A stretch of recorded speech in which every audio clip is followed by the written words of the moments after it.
Мейірімді жана ырайымдуу Аллах Тааланын исминен баштаймын. Ассаламу алейкум, урматтуу телекөрүүчү. Сиз 24 ТВ телеканалындагы Куттуу Орозо программасын көрүп жатасыз.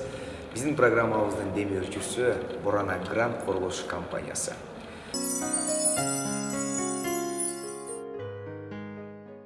Бүгүнкү биздин Куттуу Орозо программасынын темасы дагы ушул арам жана адал темасына арналып жатат. Адал жана арам бул исламдагы негизги өкүмдөр. Арам Куран тилинде харам.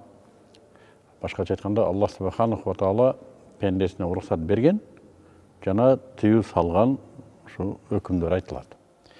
Харам маселеси биздин ар бир чөйрөдө бар. Ар бир чөйрөдө, бир гана тамак аш эмес.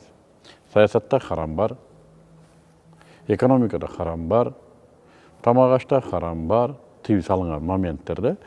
Үй бүлөдө харам бар, тыюу салынган моменттер бар.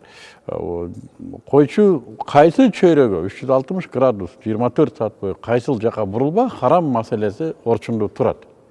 Мен андан дагы тереңирээк айтам.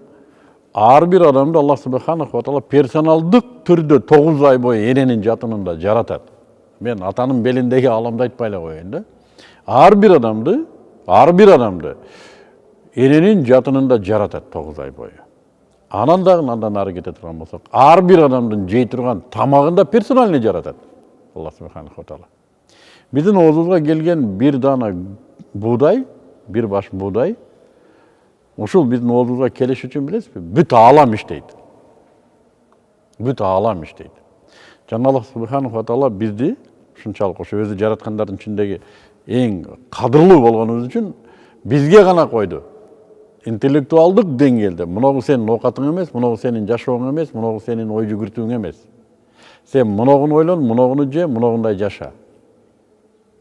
Бизге гана койду ушул чек. Биз ошону менен кадырыбыз көтөрүлөт. Куранда аят айтып атат өзү. Адал да анык, арам да анык. Бүттү. Эки багытка кадам таштасак болот. Жараткандайым бизди адалдан жеп сооп алууну, арамдан алыс болууну насип кылсын деп бүгүнкү берүүбүздү жыйынтыктайбыз. Саламатта туруңуз.